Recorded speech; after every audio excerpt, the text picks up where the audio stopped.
اب میں ڈاکٹر علاؤالدین خان صاحب سے گزارش کرتا ہوں کہ آپ مولانا محمد طاہر اصلاحی صاحب کے متعلق اپنے خیالات کا اظہار فرمائیں۔ ڈاکٹر علاؤالدین خان صاحب۔ یہ سبیہ شیخ کا مائک بند کروائیے بھائی، بہت زیادہ ڈسٹرب ہو رہا ہے۔ سبیہ شیخ کے نام سے کون جوائن ہے؟ ان سے کہیے مائک بند کریں اپنا۔ السلام علیکم۔ وعلیکم السلام ورحمۃ اللہ۔ ابھی آپ لوگوں نے جو فہرست بتائی ہے اصلاحی، نان اصلاحی یا ہندوستان کی اہم شخصیات، اس میں 2-3 نام اور جوڑ لیجیے۔ ایک ہیرا سلطان پور کے استاد محترم مولانا ابو الجیش اصلاحی صاحب، اور سیدھا ہی کے ایک اصلاحی عبید اللہ جو کہ تقریباً 40-42 سال ایج رہی ہوگی، وہ بھی اس کورونا کی وبا میں اس دنیا سے رخصت ہو گئے۔ اور سب سے بڑے خادم مدرسۃ الاصلاح کے اسرائیل صاحب، جی یہ لوگ ہم لوگوں کے جو نام لیا جا چکا ہے وہ نام میں چھوڑ رہا ہوں، یہ سب لوگ گزر گئے۔ ایسا لگ رہا ہے کہ جیسے خزاں کا موسم ہو اور درد پتے کی طرح سے ایک روزانہ ایک آدمی ہم سے جدا ہو رہا ہے، جیسے کوئی زمین کے نیچے کوئی کہکشاں اللہ تعالیٰ آباد کرنے والا ہو، کوئی نئی دنیا بسانے والا ہو، چن چن کے اچھے لوگوں کو لے جا رہا ہے۔ مجھے بات کرنی ہے انتظامیہ کے مدرسۃ الاصلاح کے فارغ مولانا طاہر اصلاحی صاحب، جو مدرسہ کی مجلس انتظامی کے رکن بھی تھے، تو ان کے سلسلے میں بہت زیادہ مجھے معلومات تو نہیں ہیں، لیکن اتنا ضرور ہے جو اصلاح کی ڈائریکٹری بنی ہے اس کے مطابق 1970 میں وہ مدرسہ سے فارغ ہوئے، اور ان کے ساتھیوں میں فارغ ہونے والوں میں ہمارے استاد محترم مولانا شعیب قاسمی صاحب، اور ایک نام ہے اقبال احمد صاحب۔ ان کے بارے میں یہ نہیں معلوم کہ وہ کہاں کے تھے، میں نے کچھ پتہ کیا تو کچھ لوگوں نے کہا کہ وہ شہر اعظم گڑھ سے تعلق رکھتے تھے۔ مولانا ارشد صاحب منجیر پٹی سے میں نے بات کیا تو انہوں نے کہا کہ شاید وہ اساڑھا کے تھے۔ بہرحال جو بھی ہو، یہ 3 لوگ ایک ساتھ 1970 میں فارغ ہوئے تھے۔ مولانا طاہر صاحب کے طالب علمی کے زمانے سے لے کے جب تک انہوں نے اصلاح پر تعلیم حاصل کی، اس وقت تک گھر کی معاشی حالت ٹھیک نہیں تھی، اور معاشی حالت کے ٹھیک نہ ہونے کی وجہ سے آگے کی تعلیم کا سلسلہ وہ جاری نہ رکھ سکے، اور تقریباً فراغت کے بعد 3 سال تک انہوں نے مدرسہ ہی میں تدریسی خدمات انجام دی، لیکن مدرسے سے جو یافت ہوتی تھی اس زمانے میں وہ اتنی کم تھی کہ اس سے ان کا گھر نہ چل سکا، اس لیے انہوں نے مجبوراً مدرسہ کو خیرباد کہا اور ٹھیکما بازار میں سائیکل کی مرمت کے لیے ایک دکان کھول لی۔ 4-5 سال تک انہوں نے وہاں بھی بڑی ہی محنت سے کام کیا، اور ہر دکان میں آنے جانے والوں کو انہوں نے اپنے اخلاق سے، اپنے کاروبار سے مطمئن رکھا، کیونکہ نہایت ہی ایماندار تھے، اس لیے دکان ان کی اچھی چلی۔ لیکن مجھے لگتا ہے کہ یہاں بھی وہ مطمئن اس لیے نہیں ہو سکے کہ گھر کا خرچ زیادہ تھا، 2 ان کے بھائی تھے، ان کو اچھی تعلیم دلانی تھی، اس لیے انہوں نے بمبئی کا رخ کیا۔ بمبئی میں کچھ دن تھے اور اس میں سعودی چلے گئے۔ سعودی وہ گئے تو ایک ڈینش کمپنی میں گئے، جو ہارڈ ویئر کی کمپنی تھی، جہاں گرل بنتی تھی، سلائٹ کا کام ہوتا تھا، یا اس طرح سے دوسرے جو ہے بلڈنگ میٹیریل وغیرہ کا کام وہاں پہ ہوتا تھا۔ اب ڈینش کمپنی چونکہ انگریزوں کی تھی، اب وہاں پہ سب انگریز تھے، جو مینیجر یا نائب مینیجر یا اس کے کام کو دیکھنے، اس کو چلانے والے، اور ورکر ظاہر سی بات ہے ہندوستان کے بھی رہے ہوں گے، دوسرے ملکوں کے بھی۔ مولانا کے بارے میں لوگ بتاتے ہیں کہ ڈینش کمپنی میں جب یہ کام کر رہے تھے تو چونکہ اصلاح کے تعلیم یافتہ تھے، یہاں کی تربیت تھی، اور کچھ گھر کا ماحول اچھا تھا، جس کی وجہ سے انہوں نے ایمانداری کے ساتھ وقت کی پابندی کا لحاظ کیا، अपनी ड्यूटी को बहुत ही अच्छे तरीके से अंजाम दिया। गरज की वो फर्शनास की हैसियत से अपनी ड्यूटी को अंजाम देते रहे। इससे डैनिश कंपनी के मैनेजर और नायब मैनेजर बहुत मुतासिर इनसे थे, और यही वजह है कि एक लेबर की हैसियत से इनको ऊपर, मतलब है कि लेबर की हैसियत से हटाकर इनको अपनी कंपनी का फोरमैन बना दिया। अब जिस डिपार्टमेंट में थे, जहाँ के फोरमैन थे, वहाँ इन्होंने बहुत अच्छी तरीके से खिदमत अंजाम देनी शुरू की। इससे भी बहुत मुतासिर हुए इनकी ईमानदारी और वक्त की पाबंदी। इनको साइट पर भेजना शुरू कर दिया, यानी फोरमैन से भी हटा दिया। अब इन पे इतना एतमाद बढ़ गया कि इनको जो है साइट पे भेजना शुरू किया और इनके जिम्मे काम दे दिया कि ये आप अपनी निगरानी में काम कराएं। इस हैसियत से इन्होंने डैनिश कंपनी में काम किया और उससे बहुत ज़्यादा तनख्वाह इनको मिली। और इस तनख्वाह का ज़्यादातर हिस्सा इन्होंने, जो मुझे लोगों ने बताया कि ज़्यादातर हिस्सा गरीबों, नादारों, मिस्किनों पर खर्च किया करते थे और अपने भाइयों की तालीम वगैरह पर देते थे। डैनिश कंपनी बाद में बंद हुई, तो डैनिश कंपनी का ये रूल था कि डैनिश कंपनी में जो लोग भी काम करते थे वो जिस मुल्क के हैं उनको उस मुल्क में भेज दिया जाए, सऊदी में न रोका जाए। जब ये नौबत आई तो नायब मैनेजर और मैनेजर ने इनसे कहा कि मौलाना, हम बहुत मजबूर हैं और हमारी ये मजबूरी है कि हम हर आदमी को उसके वतन भेजेंगे, ये हमारा रूल है। लेकिन चूंकि आपसे हम इतना मुतासिर हैं, हमें चाहते हैं कि आप सऊदी में रह जाएं। अब उसके लिए अगर आप चाहें तो हमारी तरफ से ये इजाज़त है, हमारी तरफ से ये आपको आज़ादी है कि आप किसी अरब से मिलकर उसकी कफालत में आ जाएं और हम एक जो है इजाज़तनामा बना देंगे और उसके थ्रू आप सऊदी में रह जाएंगे। बहरहाल मौलाना ने कोशिश की और एक अरब इनकी कफालत के लिए तैयार हो गया और उसकी कफालत में ये वहाँ रुक गए। चूंकि अपने फ़न में माहिर थे, जो काम इन्होंने डैनिश कंपनी में सीखा था या जो कुछ किया था, उसकी वजह से उस अरब से इन्होंने कहा कि हम ये काम करेंगे और आप एक वर्कशॉप डालिए। उसमें इन्होंने ग्रिल, स्लाइडिंग वगैरह का काम शुरू कर दिया। अरब बहुत मुतासिर हुआ और 25-30 साल तक उस अरब की कफालत में ये सऊदी में रह गए।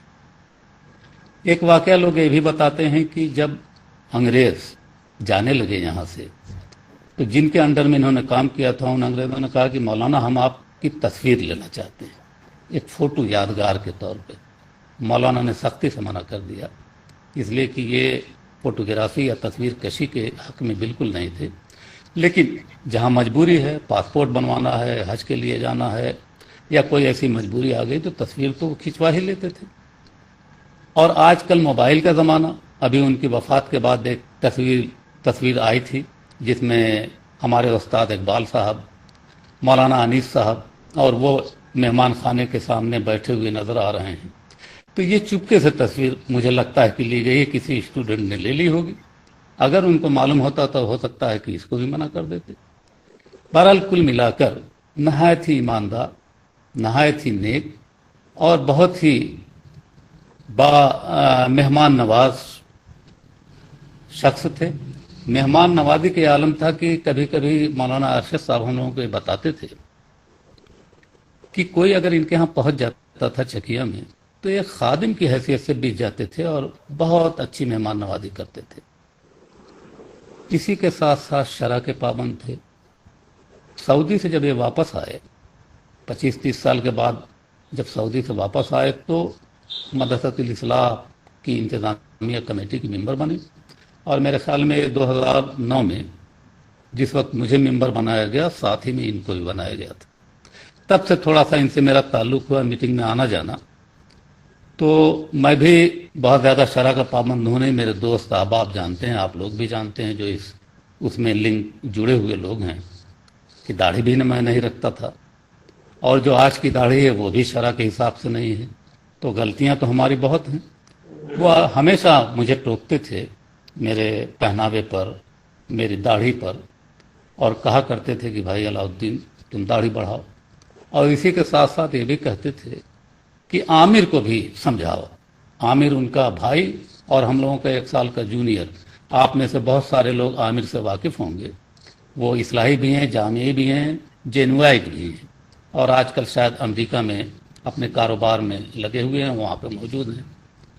तो वो हर शख्स को तंबीह भी करते थे और ये चाहते थे कि जिस तरह से मैं शरअ का पाबंद हूँ, पायजामा टखने से ऊपर पहनता हूँ, दाढ़ी बहुत अच्छी रखता हूँ, मेहमान नवाज हूँ, और मेरे पास जो दौलत है उसमें से मैं मिस्कीनों नादारों के लिए खर्च करता हूँ, उसी तरह से तमाम लोग करें।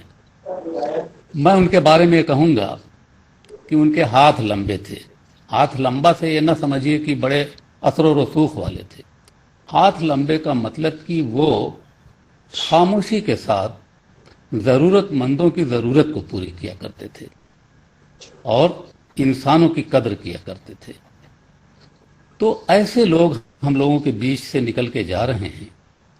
अब ऐसे में हम तो अल्लाह की मर्जी पर राज़ी हैं, सब्र व इस्तिकामत पर कायम हैं, लेकिन फिर भी एक इंसान की हैसियत से, उनसे ताल्लुक़ होने की वजह से, और ख़ुद मादरे इल्मी से उनका ताल्लुक़ था, तीन हैसियत से उनका ताल्लुक़ था।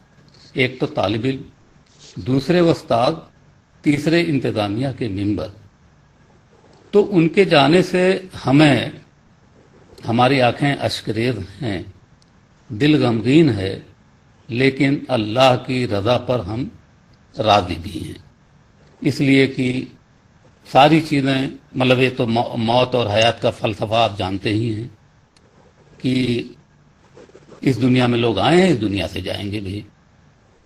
जैसे किसी ने कहा कि लाई हयात आए, कदा ले चली चले, अपनी खुशी ना आए ना अपनी खुशी चले।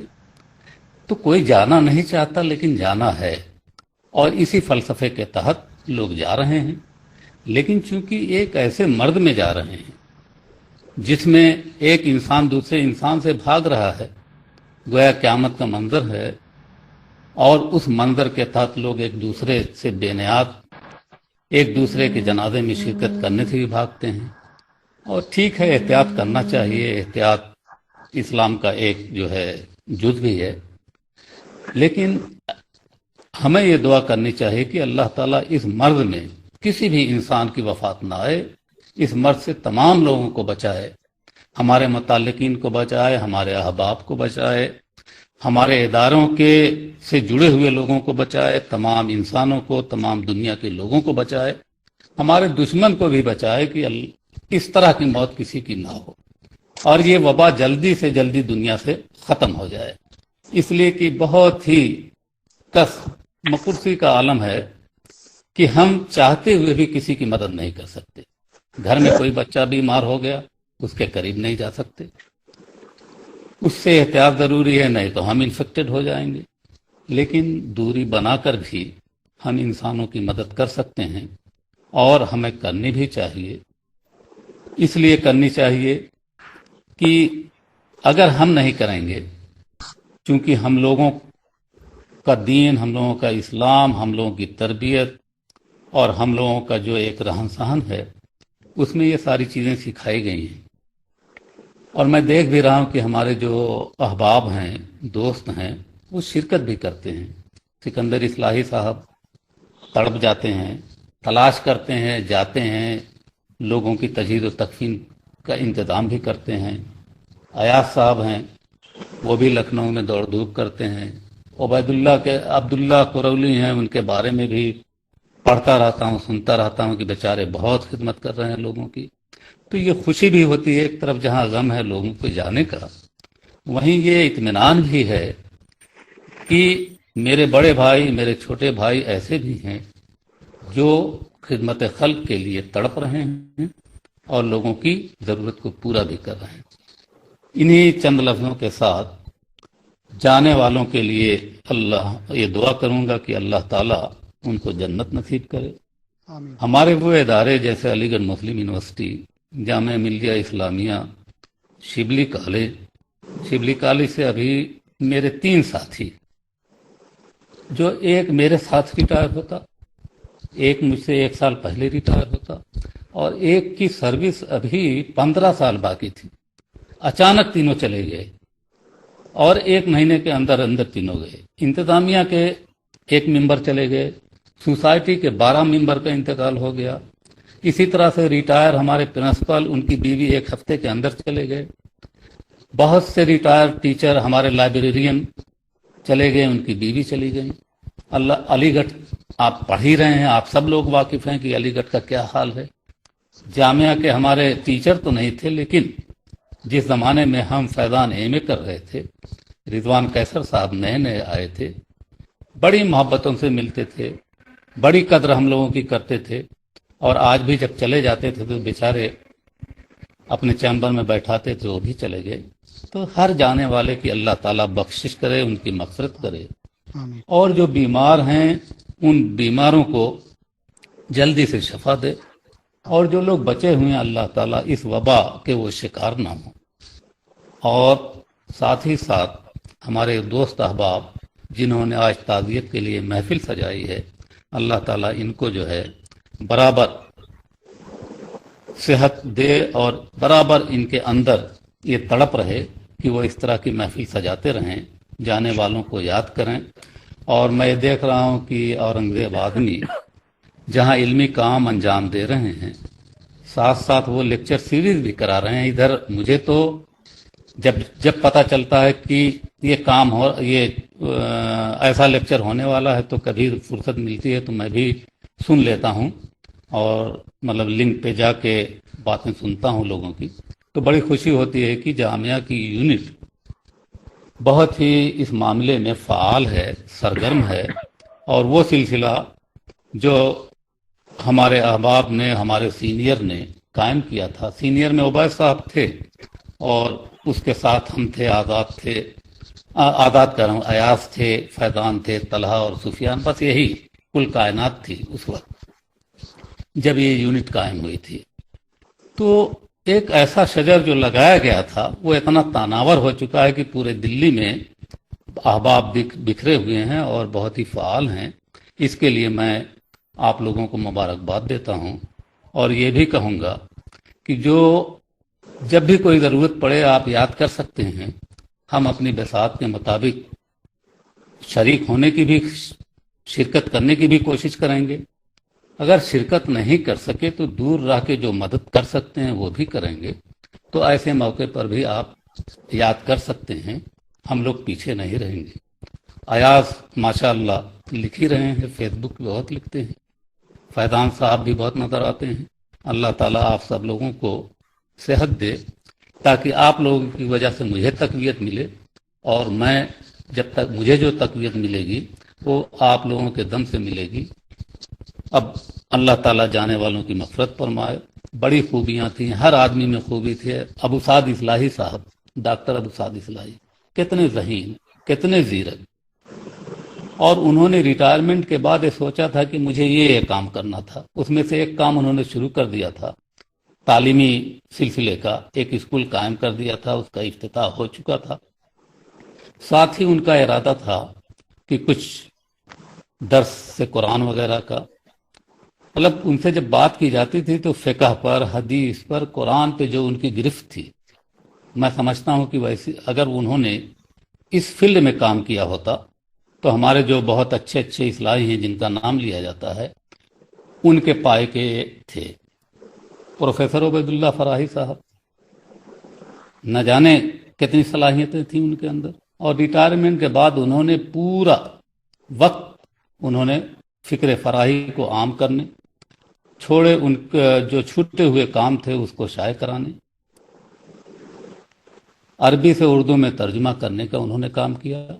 अब उनके बाद कोई मुझे तो नज़र नहीं आता उस ख़ानदान में ख़ास तौर से, लेकिन लखनऊ में एक शख्स नज़र आ रहा है, और मुझे उम्मीद है कि वो अपनी तमाम मशगूलियात को जो गैर ज़रूरी हैं उसको छोड़कर अगर अपना रुख कुरानियात और फराहियात की तरफ मोड़ दे तो उनकी जगह कुछ हद तक पूरी हो सकती है।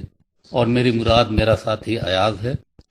उसे अब चाहिए कि उबैदुल्लाह फराही के शागिर्द होने का भी हक अदा करे, इस्लाह से ताल्लुक़ रखने का भी हक अदा करे, और साथ ही साथ लखनऊ यूनिवर्सिटी में एक उस्ताद हैं, उस उस्ताद की हैसियत से भी उबैदुल्लाह फराही के छोड़े हुए या उनके जो अज़ाइम थे, जो उनकी तरजीहात थीं یا جن کاموں کو وہ کرنا چاہتے تھے اس کو پورا کریں وہ. انہی چند لفظوں کے ساتھ میں اجازت چاہوں گا. آپ لوگوں کا شکریہ کہ آپ لوگوں نے مجھے موقع دیا اپنی بات رکھنے کا. اللہ تعالیٰ تمام مرحومین کو بخش دے، ان کو جنت میں جگہ دے، اور ہم لوگوں کو صبر و استقامت کی توفیق عطا فرمائے. آمین.